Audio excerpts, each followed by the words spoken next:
সকাল থেকে চলছে কাজকর্ম।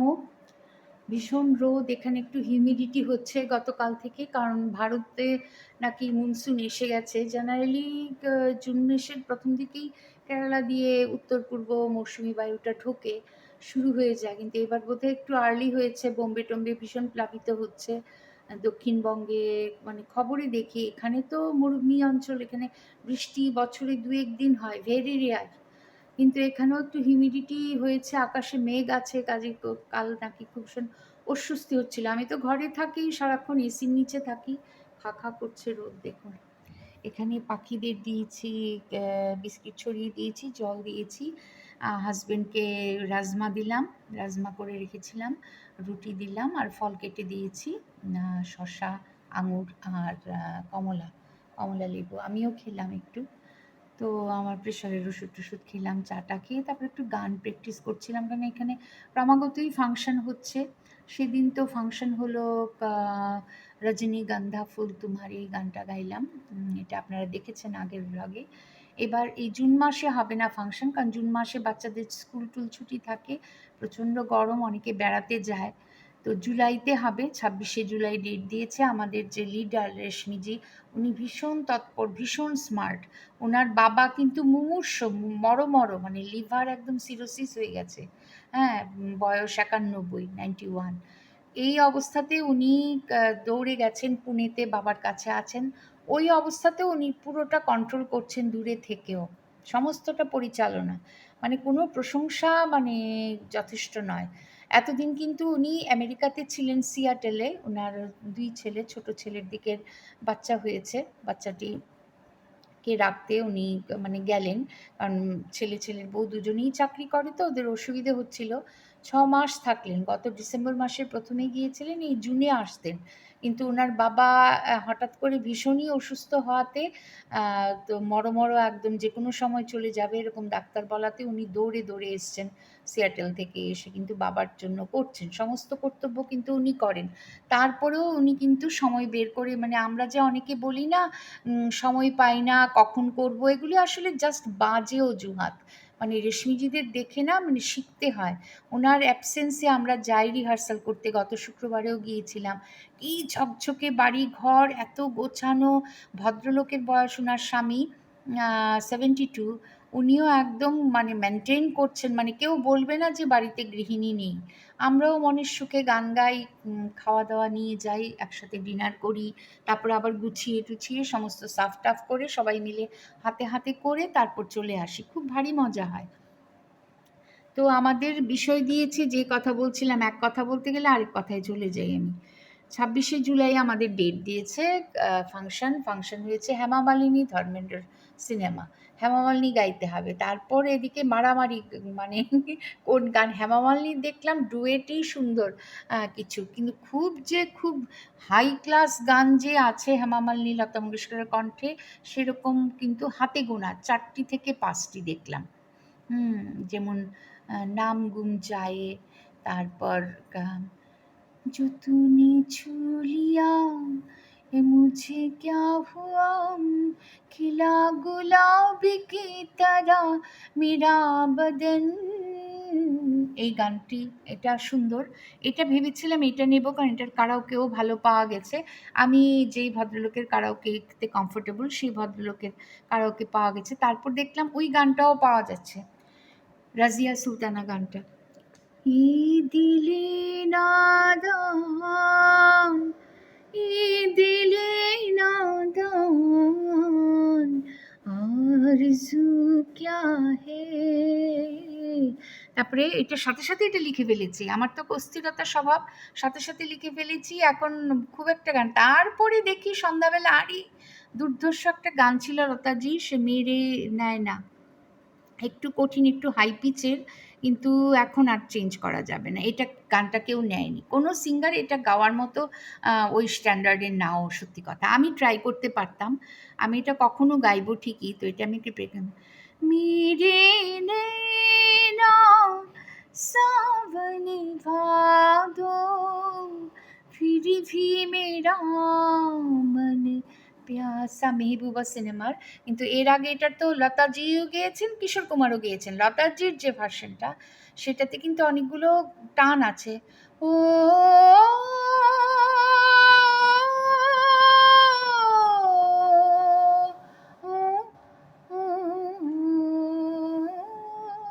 শ্বাস রাখতে হবে, আমার অনেকক্ষণ শ্বাস রাখতে হবে। যাকগে, এই হচ্ছে কথা। Good morning, welcome to another blog. আরেকবার দ্বিতীয় দফা চা খাচ্ছি। এটাকে ডালের বড়া, মটর ডালের বড়া, কালো জিরে আর একটু কাঁচা লঙ্কা কুচিয়ে এটা দিয়ে করব পেঁপে ঘন্ট।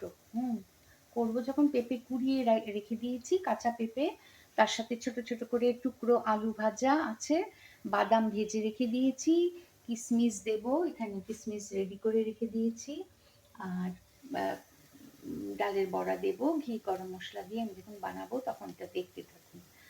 আর করছি, এখানে করব কাঁচা চাল কুমড়ো কেটে রেখে দিয়েছি, এটা করব কালো জিরে ফোড়ন দিয়ে, কাঁচা লঙ্কা চিড়ে একটু মাখা মাখা করে, এই যে পেস্ট দিয়ে, সর্ষে পেস্ট দিয়ে, এই যে সর্ষে বাটা রেখে দিয়েছিলাম ডিপ ফ্রিজে, এখন বের করে রেখেছি। এটা আমার হাজবেন্ড খুব পছন্দ করে, সর্ষে বাটা দিয়ে এটা করব। আর চাল কুমড়ো, পেঁপে কুড়োনোটা করব, ডালের বড়াটা করছি। আর কিছু চাল কুমড়ো এখানে রেখে দিয়েছি কেটে একটা টিফিন বক্সে, সেটা চাল গুঁড়ো বেসন দিয়ে ভেজে করব। চাল ভিজিয়ে রেখেছি, যেটা গোবিন্দভোগ যেটাকে বলে, সেটা আমরা এখানে পাই না, এখানে বাংলাদেশের পাওয়া যায়, একটা চিনি গুঁড়া চাল বলে, অলমোস্ট মানে ক্লোজ টু গোবিন্দভোগ, কিন্তু সেই গন্ধটা নেই আর কি, গন্ধ নেই। তো আমরা এটাই করি, যদি কখনো পোলাও করি বা পায়েস করি, মিষ্টান্ন যাকে বলে, চালের পায়েস, তো এটা দিয়েই করি। আর এটা একটু ভিজিয়ে রেখেছি, এটার সাথে একটু কাঁচা লঙ্কা দিয়ে গ্রাইন্ড করে নেব, তারপর বেসন দেব, কালো জিরে এইসব দিয়ে এটা মুচমুচে ভাজবো। এটা আগামীকাল করব। এটা কিছু সরিয়ে রেখেছি আর কি। আর এখানে বাকিটা আছে, করব এটা। দেখতে থাকুন, সাথে থাকুন।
কালো জিরে, শুকনো লঙ্কা ফোড়ন দেব, আর কাঁচা লঙ্কা চিড়ে রেখেছি।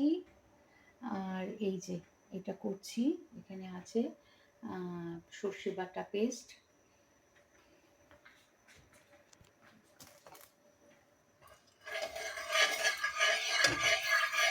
তেলটা মনে হয় একটু বেশি পড়ে গেছে, থাকার কমাবো না।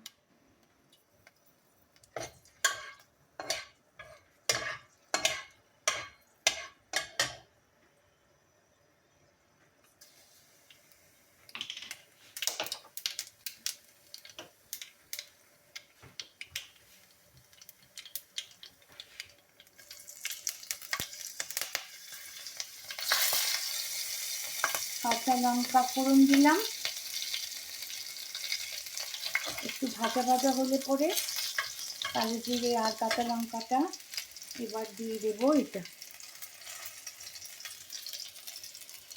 আবার জল ছেড়েছি, নুন মাখিয়ে রেখেছিলাম তো জল ছেড়েছি।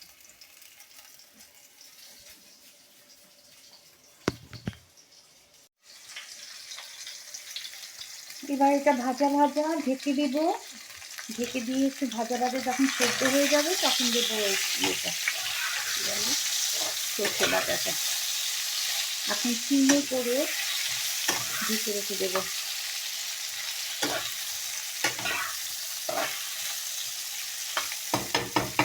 হতে দেই। আর দুপুরে আমার খাওয়ার জন্য আছে আলু পেঁপের ডালনা, ডালের বড়া দিয়ে, মটর ডালের বড়া দিয়ে, আর এখানে আছে ডিমের অমলেট করে যে ঝোল করে সেটা, আর দই তো থাকেই। আর হাজব্যান্ড অফিস থেকে ফিরলে ওকে বানিয়ে দেবো চিড়ের পোলাও, চিড়ে আর কিশমিশ এখানে রেডি করে রেখেছি। সাথে দেবো বাদাম ভাজা, বাদাম ভাজা রেডি করা আছে, আলু আর ফুলকপি ভাজা, ওটাও ফ্রিজে একটু রেখে দিয়েছি, তাহলে আমার সুবিধে হয়। চট করে আমি এটা গরম গরম একদম ও ঘরে ঢুকলেই, বাদাম কালকেই ভাজা করে নিয়েছি অনেকটা, কারণ এটার সাথে ওই পেঁপে কুড়োনো যে ঘন্টটা করবো সেটাতেও দেবো কিছু বাদাম, গ্রাউন্ড নাট, চিনে বাদাম। এই যে কিশমিশ রেখেছি, এই যে তেজপাতা, শুকনো লঙ্কা ফোড়নের, একটু এলোমেলো আমার একটু কাজ করা, আমি এত কাজ করি তো গানটাতে এখন কনসেন্ট্রেট করতে হবে। আর আগামীকাল বানাবো একটি আলুর দম, এটা দিয়ে কাটবো, এটা এরকম গোল গোল করে আলুগুলো এরকম কুড়িয়ে কুড়িয়ে সবগুলো সমান সাইজের, দেখতে খুব সুন্দর হবে। সেটা দিয়ে আমি আলু কেটে আলুর দম আলু করবো। রিহার্সালে যাব কাল, যে আমরা গান প্র্যাকটিস করি সেখানে যাব। সেখানে গিয়ে সবাই একটা করে ডিশ আনবে, তো আমি ভাবছি কী নেবো, আর ভেজই নিতে হয় কারণ এখানে অবাঙালি বেশি তো। তো আমি ভাবলাম আচ্ছা দম আলুই করি, কারণ আলু তো থাকেই।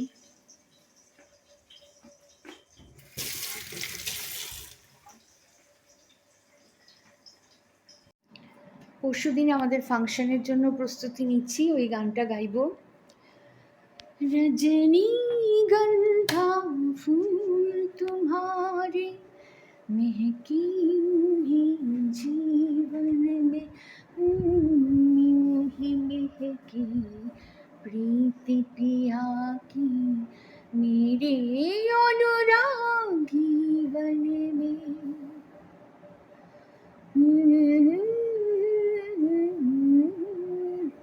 এটা প্র্যাকটিস করছিলাম। আরও কয়েকটা কঠিন গান আছে, কারণ সেপ্টেম্বরে বেশ কঠিন আমাদের ফাংশন হবে, আর.ডি. বর্মন, এস.ডি. বর্মন, বেশ কঠিন কঠিন গান আমার মানে দিয়েছে, অ্যালোটেড করেছে। আশা করি আমি তার সম্মান রাখতে পারবো। তো এখন প্র্যাকটিস করতে হবে। মেঘা ছায়ে আধি রাত, তারপর ওইটা सावन की झूली पड़े तुम चले आओ। নিচে ওই বোতলে পাখিদের জন্য জল রেখেছি, পাখিদের জল দিই, ব্যালকনিটাতে একটু বিস্কিটের গুঁড়ো ছড়িয়ে দিই। ভীষণ গরম পড়েছে তো এখানে, তো মরুভূমির গরম পড়বেই। দেখতে থাকুন, সাথে থাকুন। এই যে এবার সর্ষা বাটাটা দিলাম, এই যে সর্ষা বাটা দিলাম চামচ দিয়ে। বেশি খাই না কারণ পেটের মানে সহ্য হয় না খুব একটা সর্ষা। আমরা এখানে পোস্ত পাই না, এখানে মিডল ইস্টের এই সমস্যা যে এরা পোস্ত খেতে দেয় না, পোস্ত নিষিদ্ধ এবং কোথাও বিক্রি হয় না। যদি ধরা পড়ে কেউ লুকিয়ে ভারত থেকে আনে লুকিয়ে, তাহলে এটা ভীষণ, যদি ধরা পড়ে তাহলে জেল হয়ে যাবে, জেল, একদম জেল।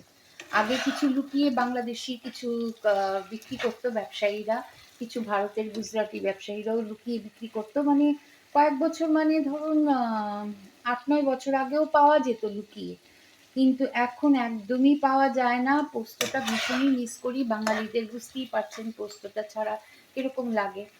তো অনেকটা পোস্ত বেটে সর্ষে বাটা দিয়েই করতে, সর্ষার সাথে পোস্তটা দিলে হয় কি, সামান্য সর্ষে দিলাম, পেটের জন্য খেতেও ভালো, আর মানে পেটের এত সমস্যা হয় না, পোস্তটা তো ক্ষতি করে না। পোস্ত ভীষণ মিস করি যখনই দেশে যাই, বা এখন যেমন আমেরিকা যাব সামনের মাসে, তখন ভীষণ পোস্ত খেয়ে আসবো। পোস্তের বড়া, পোস্ত, ঝিঙে পোস্ত, ছেলেকেও করে খাওয়াবো, আমরাও খাবো। মানে যখনই সুযোগ পাই খেয়ে আসি প্রচুর। এখন পোস্ত সর্ষে অনেকটা বেটে ফেলেছিলাম, থাকবে, এতটা তো লাগবে না। অন্য কিছুতে খাই না বাবা। এখন এটা আবার রেখে দিতে হবে ডিপ ফ্রিজে, নইলে থাকবে না এটা।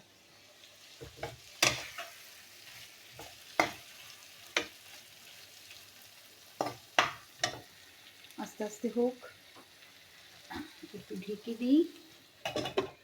ঢেকে দিলাম, আর এটা রেখে দিই ডিপ ফ্রিজে। ডিপ ফ্রিজে রেখে দেব।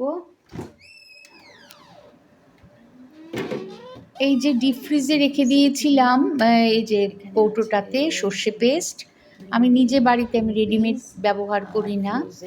আর এই যে এখানে আছে পনির, ফ্রোজেন গ্রিন পিস। তো ওই ফ্রোজেন এটা ডিপ ফ্রিজে রাখলে হয় কি অনেকদিন থাকে, নষ্ট হয় না। এখন এটাতে দেবো।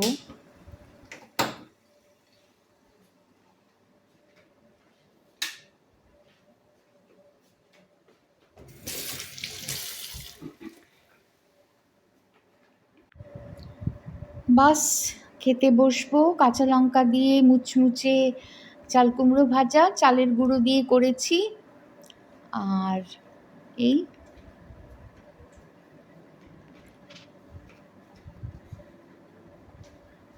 আর এখানে হচ্ছে আলুর দম, হিং দিয়ে আলুর দম করেছি।